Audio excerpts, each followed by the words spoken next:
Bonsoir, bienvenue pour une nouvelle vidéo.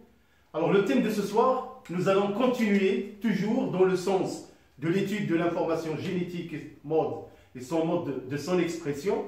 Alors nous allons aborder dans cette capsule le mécanisme de la synthèse des protéines. La capsule précédente nous a permis de connaître de près comment le phénomène de la transcription de la molécule d'ADN se déroule pour qu'un brin ou une portion de gène soit transcrit en ARN messager. Alors comme je vous ai dit, l'ARN messager, son rôle, bien sûr, c'est une fois synthétisé ou formé, de quitter le noyau pour aller dans le cytoplasme pour subir tout simplement une traduction en protéines. La question qui a été posée, est-ce que l'ARN messager ainsi formé quitte automatiquement le noyau une fois formé sur place? La réponse que c'est non. C'est-à-dire, à la fin du message, l'ARN polymérase se détache de l'ADN ainsi que l'ARN messager et les deux brins de l'ADN se referment. Comme je vous ai dit, une fois l'ARN polymérase au cours de la transcription arrive au niveau d'un codon stop, bien sûr, il s'arrête la transcription, mais comme je vous ai dit aussi, les deux brins d'ADN se referment au fur et à mesure de l'avancement de l'ARN polymérase. Alors, on a aussi dit que tout le long d'un filament d'ADN, il se peut qu'il y ait plusieurs formations d'ARN. Alors, plusieurs ARN messagers sont synthétisés en même temps, ce qui nécessite l'énergie, l'ATP. J'espère que la première unité, la consommation de la matière organique et le flux d'énergie sera toujours pour vous un bon début. Alors, parce que la cellule a besoin de cette molécule d'ATP pour, bien sûr, financer énergétiquement ces processus biologiques. Avant que l'ARN messager quitte le noyau pour passer dans le cytoplasme, comme je vous ai dit, il va subir une maturation avant la traduction du code génétique en protéines. Effectivement, la maturation de l'ARN pré-messager en ARN messager. Alors pour cette raison, l'ARN qui a été transcrit aussitôt, on l'appelle ARN pré-messager. Il n'a pas encore ce rôle d'ARN messager. Alors comment va s'effectuer cette maturation de l'ARN pré-messager? L'ARN pré-messager subit, on dit, un épissage au cours duquel des séquences codantes appelées exons, c'est très important ces mots-là, sont raccordées entre elles. Notez bien, l'épissage alternatif permet à un même gène de coder pour plusieurs protéines différentes, selon les exons retenus pour la constitution de l'ARN messager. Comment on peut expliquer ça? Alors, une fois l'ARN messager pré-messager ainsi transcrit, il contient plusieurs exons. Selon la nature de la protéine qui va être synthétisée, on peut supprimer des exons et retenir d'autres. Rien que ce processus permet à un seul gène de coder pour plusieurs protéines, et ça c'est très important. C'est ce que je vais essayer de vous montrer par un document où je vais faire un petit agrandissement pour mieux comprendre cet état parce qu'il est très important.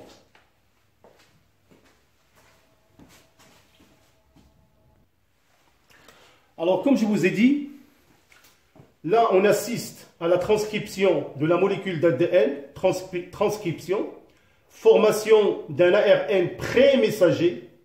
Alors ce dernier, il ne peut quitter le noyau qu'après une étape de maturation pour partir, bien sûr, s'installer dans le cytoplasme où il va subir une traduction. Alors l'étape de la maturation de l'ARN prémessager. Comme vous pouvez le remarquer, le ARN prémessager contient ce qu'on appelle des exons et des introns. Là, il va subir le phénomène de l'épissage. C'est-à-dire, il y a les introns qui vont être éliminés, on va retenir des exons que d'autres, et comme vous pouvez le remarquer, là, c'est un ARN messager qui a été transcrit pour le même gène. Alors, à ce niveau-là, quand on élimine des exons et on retient d'autres, on peut avoir un ARN messager 1 qui va coder pour une protéine 1. Si on retient d'autres exons, alors là, on va obtenir un ARN messager 2 qui va coder pour une deuxième protéine. Et ça, c'est très important, ce qui montre qu'un seul gène peut coder pour plusieurs protéines. Alors maintenant, nous allons passer pour voir qu'est-ce que c'est qu'un code génétique et comment ce code génétique il est formé et comment il est interprété au niveau du cytoplasme.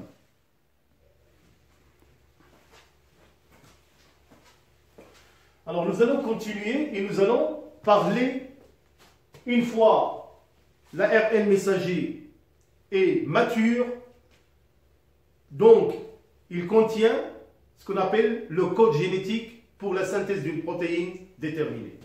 Alors nous allons voir de près qu'est-ce que c'est que le code génétique.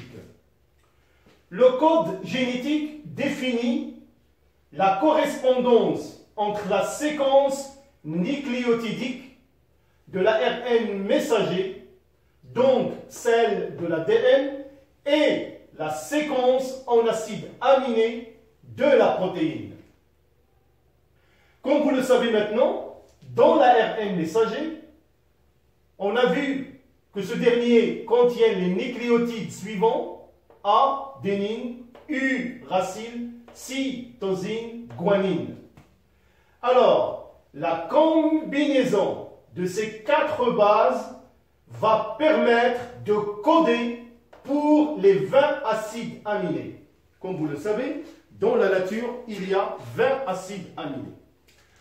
Pour que cela soit possible, il faut qu'un acide aminé soit codé par un groupe de 3 bases dans l'ARN messager. N'oubliez pas qu'on a 4 nucléotides. Et comme je vous ai dit, un acide aminé soit codé par un groupe de 3 bases dans l'ARN messager.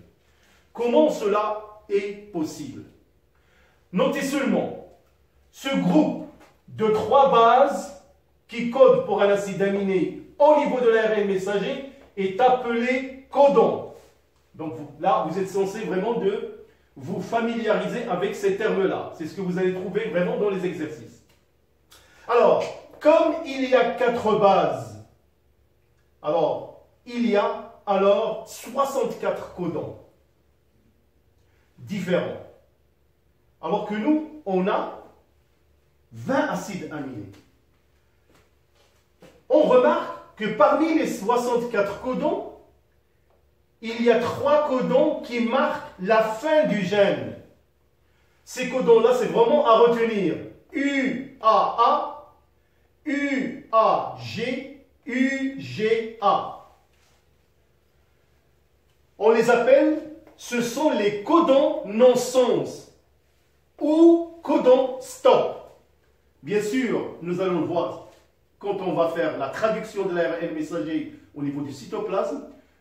Vous allez voir comment le travail des ribosomes va s'effectuer. Alors, conclusion, il y a 61 codons restants, si on a déjà 3 codons non-sens. Ces 61 codons restants, c'est eux qui vont coder ou qui codent pour 20 acides aminés. Alors, nous allons utiliser un petit document qui va nous permettre de voir de près le code génétique.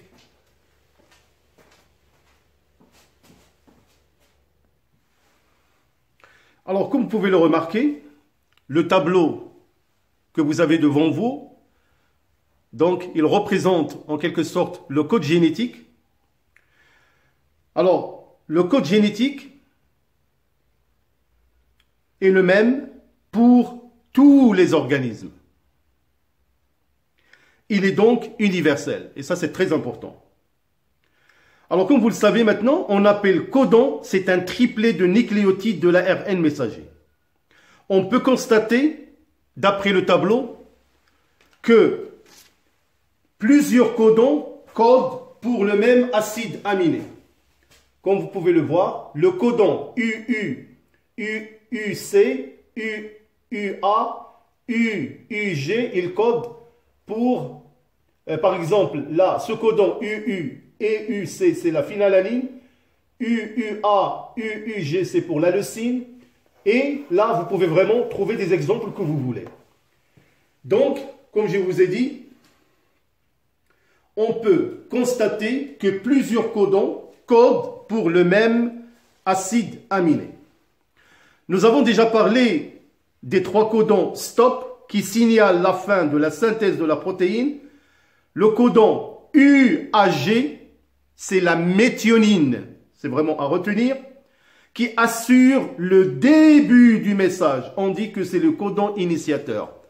C'est-à-dire, vous allez voir, quand on va aborder la traduction de l'ARN messager en protéines, toutes les synthèses de protéines commencent toujours par le codon AUG, qui est la méthionine, et par la suite, si la cellule n'a pas besoin de la méthionine, bien sûr, il est excisé, c'est-à-dire éliminé.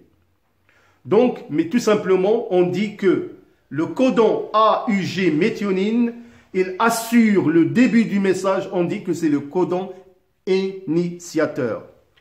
Alors maintenant, je crois que j'ai bien précisé et défini le code génétique. Nous avons vu les étapes de la transcription de l'ADN en ARN pré-messager, comment ce dernier subit une certaine maturation au niveau du noyau avant qu'il passe dans le cytoplasme pour la traduction.